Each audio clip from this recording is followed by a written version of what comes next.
2026 సంవత్సరం ముఖ్యమంత్రి గారి వాళ్ళ మీటింగ్కి నేను వెళ్ళాను. స్వచ్ఛంద స్వరంధ్ర కార్యక్రమానికి వెళ్ళాను.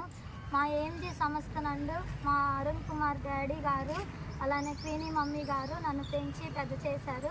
10 రోజుల పిల్లప్పుడు తల్లిదండ్రులు నేను ఇలా ఉన్నానని చెప్పేసి నన్ను హాస్టల్లో వదిలిపెట్టేసి వెళ్ళినప్పటి నుంచి ఇప్పటి వరకు నన్ను ఇంటర్ వరకు నేను రెగ్యులర్గానే చదువుకున్నాను. డిగ్రీ మాత్రం ప్రజెంట్ నేను డిస్టెన్స్గా చేస్తున్నాను.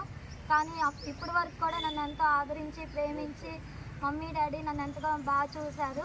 వాళ్ళ ప్రోత్సాహంతోనే నేను ఇలా బయటికి రాగలిగాను. నాకు అలానే వచ్చిన తర్వాత అక్కడ సీఎం ప్రోగ్రాంలో కూడా కలెక్టర్ మేడం గారు నేను వెళ్ళంగానే నన్ను చూసి చాలా బాగా స్పందించారు. నాకు ఉన్న అర్జీలన్నీ తీసుకున్నారు. తర్వాత సీఎం గారితో కల్పించారు. నాకు అప్పుడు ఎంత ఆనందం కలిగింది. మళ్ళీ ఒకసారి కలవాలని చెప్పి నాకు ఎంత ఆసక్తి కలిగింది. అందుకని నేను వచ్చాను. నేను వచ్చి మేడం గారిని కలిశాను. ఇప్పుడు కూడా మేడం గారు చాలా బాగా రెస్పాండ్ అయ్యారు. నా పట్ల ప్రేమ చూపారు. అందుని బట్టి మేడం గారికి ఎంతో కృతజ్ఞతలు చెల్లించుకుంటున్నాను. Thank you. నా పేరు కుక్కుముడి ప్రసాద్, పల్నాడు జిల్లా SC ST vigilance and monitoring committee మెంబర్ని, దళిత భోజన సంక్షేమ సేవా సంఘం రాష్ట్ర అధ్యక్షుడు. ఈరోజు పల్నాడు జిల్లా గౌరవ కలెక్టర్ గారు కృతికా శుక్ల మేడం గారిని కలవటం జరిగింది.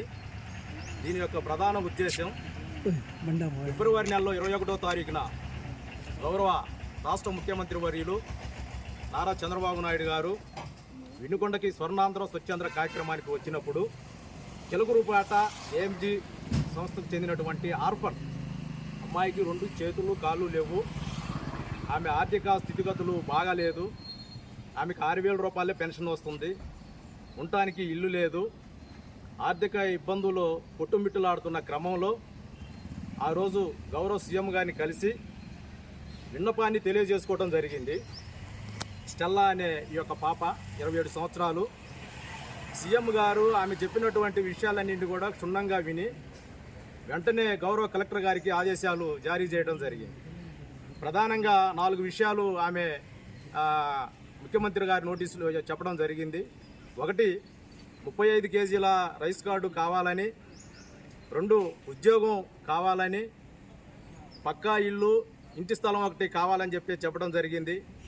అలాగే 15,000 రూపాయల పెన్షన్ కావాలని ఆ రోజు సీఎం గారి దృష్టికి తీసుకువెళ్ళగా ఆ విషయాన్ని మరలా మేము ఈరోజు గౌరవ కలెక్టర్ గారి నోటీసులో మరి ఫాలోఅప్ చేసుకోవడానికి ఆమె తీసుకొని ఈరోజు ఏఎంజీ సిబ్బందితో పాటు మా మిత్రులు SC ST vigilance and monitoring committee మెంబర్లు అందరం కలిసి ఒక లెటర్ ఇస్తే అప్పటికప్పుడు మేడం గారు స్పందించి వెంటనే సంబంధిత అధికారులకు ఆదేశాలు జారీ చేయడం జరిగింది. చిలుకూరుపేట ఎంఆర్ఓ గారికి వెంటనే ఫోన్ చేసి ఆమెకి ఇంటి పట్ట ఇవ్వమని చెప్పడం జరిగింది. అలాగే 35 కేజీల రైస్ కార్డు ఇవ్వమని చెప్పడం జరిగింది. అలాగే ఆమెకి స్కిల్ డెవలప్మెంట్ కింద ఒక ఉద్యోగాన్ని కూడా ఇవ్వమని చెప్పడం జరిగింది. 15,000 రూపాయల పింఛన్ ఇంకా సైట్ ఓపెన్ అవ్వలేదు, కాగానే కూడా అది కూడా ప్రొవైడ్ చేస్తామని చెప్పడం జరిగింది. ఈ సందర్భంగా మేము వచ్చి ఆమెకు తెలియజేసినప్పుడు వెంటనే స్పందించినందుకు గౌరవ కలెక్టర్ మేడం గారికి హృదయపూర్వక నమస్కారాలు, ధన్యవాదాలు, కృతజ్ఞతలు తెలియజేస్తున్నామండి. చాలా సంతోషంగా ఉంది. ఎందుకంటే 2 కాళ్ళు 2 చేతులు లేవు. అలాంటి వారిని ఆదరించడం అనేది మనమంతా కూడా హర్షించదగ్గ విషయం అని చెప్పేసి ఈ సందర్భంగా గౌరవ కలెక్టర్ గారికి హృదయపూర్వక కృతజ్ఞతలు తెలియజేస్తూ సెలవు తీసుకుంటాం. జై భీమ్.